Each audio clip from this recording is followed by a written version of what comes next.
At our family gathering, my father stood up and declared, "We've decided you'll clear my debts, or you're no longer part of this family." Cheers and clinks of glasses followed. I forced a smile, pulled out a USB drive, and connected it to the television. "Here's my decision," I said. As the video started, their faces drained of color. One by one, they fell silent. Family reunions are supposed to unite people.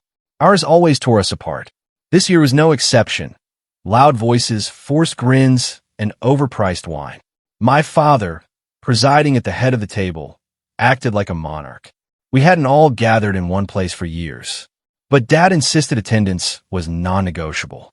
He'd call me earlier that week, his voice dripping with arrogance. "Be there Saturday, Ethan," he said. When I asked why, he chuckled. "You'll find out. It's a family issue." That tone meant trouble. Still, I showed up, not out of loyalty, but curiosity. The living room was packed when I arrived. My parents, my sister and her husband, even distant cousins, all dressed like it was a gala. Dad stood at the head of the grand dining table, wine glass in hand, his eyes gleaming with intent. "Good," he said when he saw me. "You're here. Let's begin." I took a seat at the table's far end. My sister smirked. Mom looked away. Then Dad cleared his throat and said something I'll never forget. "We held a family vote," he announced, pausing for dramatic effect, scanning the room like a judge delivering a verdict. "You'll pay off my debts, or you're out of this family." For a second, I thought I'd heard wrong. But then they applauded, laughed, and raised their glasses. My sister even toasted, "To family loyalty." I looked around, shock turning to fury. "You voted? Without me?" I asked. Dad shrugged. "You earn more than all of us put together.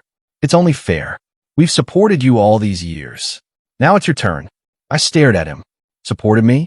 "By calling me a disappointment every chance you got." Spoke, her voice finally soft but patronizing. "Ethan, don't make a scene. We're just asking for help. It's only $150,000. Only," I echo, my voice low. My sister grinned.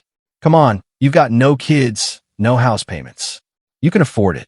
The room burst into laughter again. That's when I smiled, a smile that wasn't agreement, but a warning. Their laughter stopped. I reached into my bag and pulled out a USB drive. Dad's brow furrowed. "What's that?"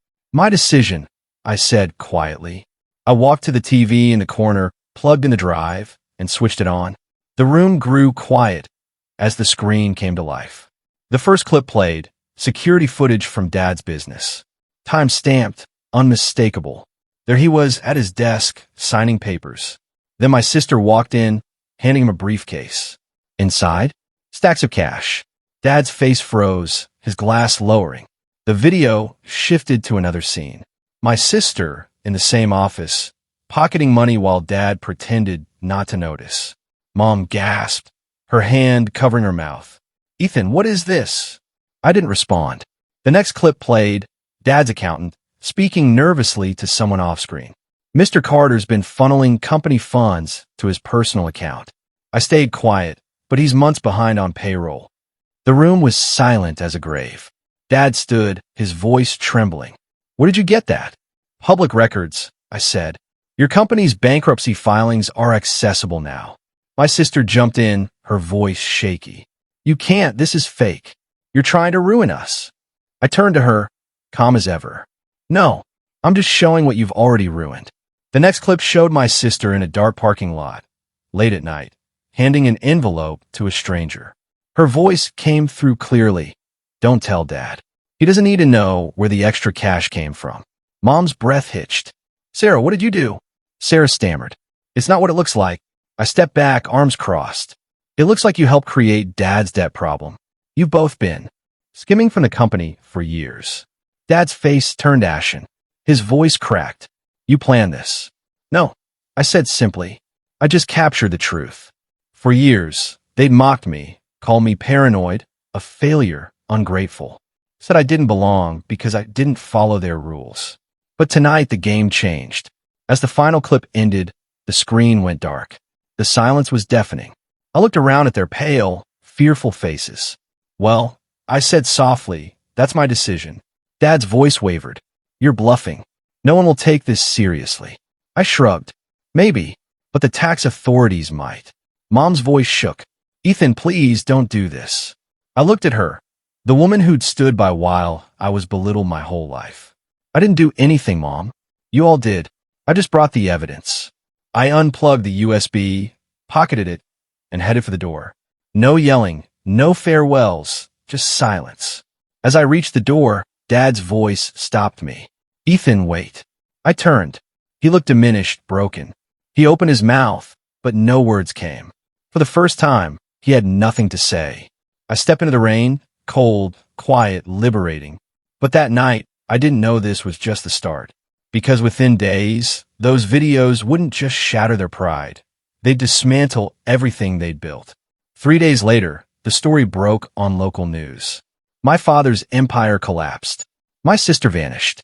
The family that had cast me out was now pleading for my help. 3 days. That's all it took for my father's legacy, his reputation, his business, his arrogance, to crumble. It began with a call. Ethan, Mom whispered, her voice fragile. The news, they're talking about your father's company. I turned on the TV. There it was, the headline. Local business tycoon probed for embezzlement and tax evasion. Dad's face. My sister's face. Their names in bold. The videos I'd shown were now with investigators. Not because I'd leaked them, but because one of Dad's employees had. I wasn't the only one. Keeping records. The family business shut down overnight. Accounts frozen. Contracts terminated. Investors gone. The legacy they'd idolized was gone. For years, I was their punching bag, the outcast, the one who didn't belong. But now I was the only one unscathed.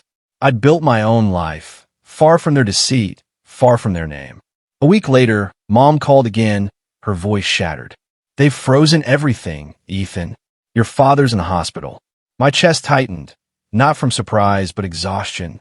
He had a stress-related episode. She continued. Your sister's not answering. I don't know what to do. I sat at the same kitchen table where I'd once felt powerless. But I wasn't powerless anymore. I'll come, I said quietly. When I walked into the hospital room, Dad looked frail, a shadow of the man who once radiated dominance. He looked at me, confused, regret in his eyes. Ethan, he rasped, why are you here? I shrugged.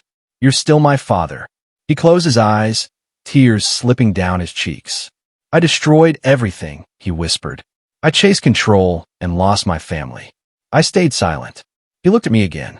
Did you hate me enough to expose me? I shook my head. I didn't do it to ruin you. I did it to stop hiding the truth. He looked away, not angry at me, but at himself. Weeks passed. Dad stepped down publicly. The company was liquidated. My sister tried to skip town, but the evidence was too damning. She ended up with community service and a tarnished name. Mom called often, not to manipulate, but to connect. Her voice was softer, humbler. She'd started working part-time at a community center. I needed to feel useful, she said one day. I spent so long trying to hold everything together and forgot what mattered. She began visiting me every Sunday. No agendas, just coffee and quiet talks. Sometimes she brought old photos, faces frozen in moments that hid the pain behind them. We'd laugh, cry, and it felt like healing. One morning, a letter arrived. Don't forget to like, subscribe, and hit that bell icon so you never miss a twist. Stay tuned to Reddit Tales Times for your daily dose of drama, laughs, and unbelievable stories.